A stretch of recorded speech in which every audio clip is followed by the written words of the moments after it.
మన పిల్లలకు సాంకేతికమైనటువంటి నిపుణులు తయారు చేయాల్సినటువంటి అవసరం ఉంది.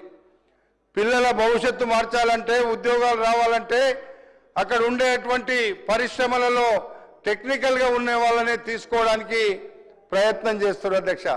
కానీ అలాంటి ప్రయత్నంలో మన పిల్లలు ఆ యొక్క స్కిల్ యూనివర్సిటీ ద్వారా అయితేనే వాళ్ళకు పూర్తిగా అవగాహన వస్తుంది, వాళ్ళకు పనిచేసేటువంటి మరి ఒక ఆలోచన వస్తుంది అనేటువంటి ఉద్దేశంతోనే ఈ స్కిల్ యూనివర్సిటీ ద్వారా ఉద్యోగాలు రావడానికి, అక్కడ వచ్చేటువంటి పరిశ్రమలలో పనిచేయడానికి మన వాళ్ళకు అవకాశం వస్తుంది అనేటువంటి ఉద్దేశంతో ప్రభుత్వం చేసినటువంటి ఈ స్కిల్ యూనివర్సిటీ నిర్మాణం అనేటువంటిది మనందరం కూడా హర్షించదగ్గ విషయం అధ్యక్ష. ఆ రోజు ఐటీ మంత్రి గారు మేమందరం ఆ యొక్క స్కిల్ యూనివర్సిటీకి ఫౌండేషన్ వేసినాడే ముఖ్యమంత్రి గారు చెప్పిండ్రు, రంగారెడ్డి జిల్లాలో ఉండేటువంటి ప్రతి పౌరునికి ఇక్కడ మంచి అవకాశం వస్తుంది.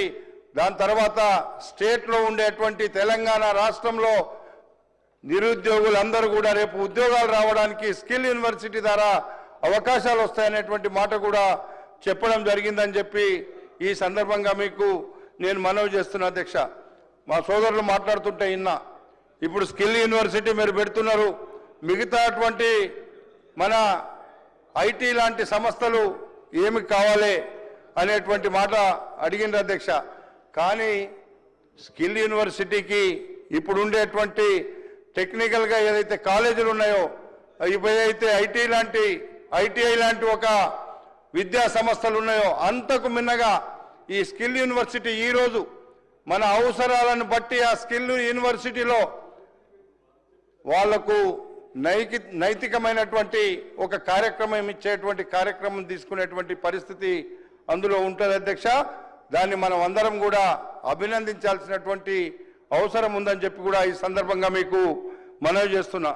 అదేవిధంగా అధ్యక్ష, స్పోర్ట్స్ యూనివర్సిటీ, ఫార్మాసిటీతో పాటుగా అక్కడ సిటీలో ఉండేటువంటి మరి health care technology industries power హబ్గా ఆ ప్రాంతాన్ని తీర్చిదిద్దుతామని ఐటీ మంత్రి గారు ఎప్పటికప్పుడు మాకు చెప్తున్నారు. అక్కడ ఉండే సమస్యల్లో మీరు ఆ సమస్యలు రాకుండా చూడండి.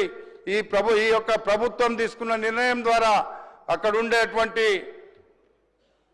మన అన్ఎంప్లాయ్మెంట్ యువతకు కానీ, ఇక్కడ క్రీడలలో ముందుకు పోతున్నటువంటి యువతకు కానీ ఒక మంచి అవకాశం వస్తుందని మాకు ఎప్పటికప్పుడు కూడా చెప్పడం జరుగుతుందనేటువంటి విషయాన్ని మీ ద్వారా నేను తెలియపరుస్తున్నా అధ్యక్ష. అందుకే మీరు ఈ యొక్క ఫ్యూచర్ సిటీ అభివృద్ధిలో ఇలాంటి కార్యక్రమాలు చేస్తున్నందుకు మనందరం కూడా ఈ హౌస్ అభినందించాల్సినటువంటి అవసరం ఉంది అధ్యక్ష.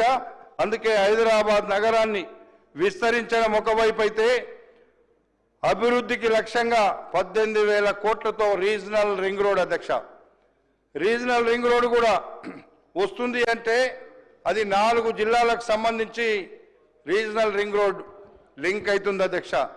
ఉమ్మడి మెదక్ జిల్లా, రంగారెడ్డి జిల్లా, సంగారెడ్డి జిల్లా, అదేవిధంగా నల్గొండ జిల్లా, మహబూబ్ నగర్ జిల్లాల 4 జిల్లాలకు విస్తరించేటువంటి ట్రిపుల్ ఆర్ను నిజంగా మనందరం కూడా ఇలాంటి కార్యక్రమాలు చేయడం వల్ల మనము ఏదో ఉన్నదాన్నే చేసుకుంటూ పోతాము అనేది కాదు అధ్యక్ష. ఉన్నదాన్ని బాగు చేసుకుంటానే కొత్తగా సృష్టించాల్సినటువంటి అవసరం మన హైదరాబాద్ నగరానికి చుట్టుపక్కల ఉండేటువంటి మన ప్రాంతాలలో అభివృద్ధి చేయడానికి ఒక మంచి అవకాశాన్ని ఈ యొక్క ట్రిపుల్ ఆర్ కూడా తీసుకునేటువంటి పరిస్థితి ఉంది అధ్యక్ష. అందుకే ఈరోజు ట్రిపుల్ ఆర్ కూడా 24,237 కోట్లతో మరి మెట్రో కూడా అధ్యక్ష, మెట్రో విస్తరించాలని చూస్తున్నారు. ఈ మెట్రో విస్తరిస్తే అధ్యక్ష మనకు నిజంగా కొంత హైదరాబాద్ నగరంలో ఉన్నటువంటి ట్రాఫిక్ తగ్గడానికి అవకాశం ఉంటుంది. ఈ మెట్రో వల్ల ఇప్పటికే హైదరాబాద్ నగరంలో ఉన్నటువంటి ట్రాఫిక్ను మళ్లించి కొంతవరకు మనము అది ట్రాఫిక్ ఇబ్బంది లేకుండా చేయగలిగినాం. ఇప్పుడు విజయవాడ రోడ్డు కానీ, అదేవిధంగా ఎయిర్పోర్ట్లో ఉన్న రోడ్డు కానీ, ఇక్కడ ఉండేటువంటి ఈ యొక్క హైదరాబాద్ నలుమూలలకు కూడా ఈ మెట్రో ఎంత ఎక్కువ పోతే అంత మంచిది. అందులో భాగంగా విజయవాడ రోడ్లో ఇంకొక మాట చెప్పినారు అధ్యక్ష, హయాత్ నగర్ వరకే తీసుకుంటామని ఇందులో చెప్పినారు.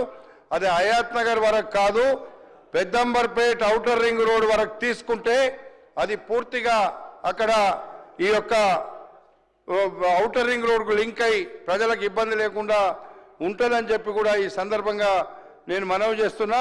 ఇప్పటికే 69 కిలోమీటర్లు అదనంగా తీసుకున్నట్టుగా చెప్పినటువంటి ఈ యొక్క దీంట్లో ఇంకొక 15-20 కిలోమీటర్లు ఎక్కువైనా అన్ని ప్రాంతాలకు విస్తరించే విధంగా చేయమని నేను ఈ సందర్భంగా నేను ముఖ్యమంత్రి గారిని కోరుతున్నా అధ్యక్ష. అదేవిధంగా సికింద్రాబాద్ అల్వాల్ రోడ్ అధ్యక్ష రాజీవ్ రహదారి ఇది ఒక మంచి కార్యక్రమాన్ని తీసుకున్న అధ్యక్ష. గతంలో ఈ భూమి హైదరాబాద్ నగరంలో ఉన్నటువంటి నాగపూర్ జాతీయ రహదారిపై 1580 కోట్లతో డబుల్ డెక్కర్ ఎలివేటెడ్ కారిడార్ నిర్మించాలని ఆలోచన ఉంది అధ్యక్ష. నిర్మించబడుతుంది అధ్యక్ష. ఈ రెండు నిర్మాణాలకి మేదీపట్నంలో అధ్యక్ష మేదీపట్నంలో శ్రీన్వాగ్ నిర్మాణానికి అడ్డంగా ఉన్న రక్షణ భూముల బదలాయింపు చేసేందుకు ముఖ్యమంత్రి గారు చాలా సందర్భాల్లో ఢిల్లీకి వెళ్ళారు అధ్యక్ష. దాన్ని కూడా ముఖ్యమంత్రి గారు ఢిల్లీకి వెళ్ళేటువంటి విషయాన్ని కూడా పదే పదే ప్రతిపక్షాలు విమర్శించడం సరికాదు అధ్యక్ష. ఎందుకు వెళ్తారో ముఖ్యమంత్రి గారు తెలంగాణ ప్రజల యొక్క అవసరాల కోసం తెలంగాణ అభివృద్ధి కోసం కేంద్ర ప్రభుత్వాన్ని అడగడం కోసం ఢిల్లీకి వెళ్తే దాన్ని కూడా విమర్శించడం మంచి పద్ధతి కాదు. అది మన తెలంగాణ ప్రజల మేలు కోసమని ఆలోచించాల్సినటువంటి అవసరం ఉంది అని చెప్పి ఈ సందర్భంగా మనవి చేస్తున్నా. ఇది వాళ్ళు ఏది చెప్పినా తప్పు అర్థం చేసుకొని ఈరోజు వాళ్లకు ఇంకా కూడా అభివృద్ధి చేస్తుంటే అహంకారంగా మాట్లాడి కాంగ్రెస్ పార్టీని విమర్శిస్తే అది మంచి పద్ధతి కాదు అని చెప్పి కూడా మీ ద్వారా నేను మనవి చేస్తున్నా అధ్యక్ష. హైదరాబాదులో చెరువులు కుంటారు అధ్యక్ష. నిజంగా ఒక్కొక్కసారి బాధ అనిపిస్తుంది అధ్యక్ష. హైదరాబాద్ చెరువుల కుంటల విషయంలో మీరు హైదరాబాద్లో ఉన్నటువంటి చెరువులు కుంటలు నాలాలను చూస్తే ప్రభుత్వ ఆస్తులను పరిరక్షించడానికే ప్రభుత్వం హైడ్రాను ఏర్పాటు చేసింది అధ్యక్ష. హైడ్రాను విమర్శిస్తున్నాం కదా. హైదరాబాద్లో గతంలో హైదరాబాద్ రంగారెడ్డి జిల్లాలో ఎన్ని చెరువులు ఉన్నాయి, ఈరోజు ఎన్ని మిగిలి ఉన్నాయో ఒక్కసారి ఆలోచిస్తే 10 సంవత్సరాల్లో దాదాపు 50% చెరువులను పూర్తిగా అడ్రస్ లేకుండా చేసినటువంటి మాట ఈరోజు మీ ద్వారా గడిచిన 10 సంవత్సరాలు పాలించినటువంటి ప్రభుత్వాన్ని అడుగుతున్నా. మీరు మీ ద్వారా అడుగుతున్న అధ్యక్ష, మీరు ఇప్పటికైనా అసలు చెరువులు కుంటలు ఎన్ని ఉండే, ఎక్కడ పోయినాయి, ఎందుకు పోయినాయి, పోవడానికి కారణం ఎవరు, అప్పుడు వాళ్ళు ఉన్నప్పుడు చెరువులలో కుంటలలో హెచ్ఎండిఏ ద్వారా ఎవరు పర్మిషన్ ఇచ్చారు, ఎవరు చెప్తే పర్మిషన్ ఇచ్చారు, ఆ పర్మిషన్లు ఎట్లా ఇచ్చారు, అది తీయాల్సినటువంటి అవసరం ఉంది అధ్యక్ష. ఈరోజు వాళ్ళు పర్మిషన్లు ఇచ్చితే చెరువులలో కుంటలలో ఈరోజు ఈ ప్రభుత్వం అన్నిటికీ అడ్డంకిగా మారినటువంటి ట్రాఫిక్ వ్యవస్థ దేనివల్ల వచ్చింది అధ్యక్ష? చెరువులలో కుంటలలో మీరు దాన్ని ధ్వంసం చేసి నిర్మాణాలు చేపడితే ఆ నీళ్ళని రోడ్ల మీదకి వచ్చి నడవలేని పరిస్థితిలో, ఉండలేని పరిస్థితిలో, తిరగలేని పరిస్థితిలో హైదరాబాద్ నగరంలో ఈరోజు మనం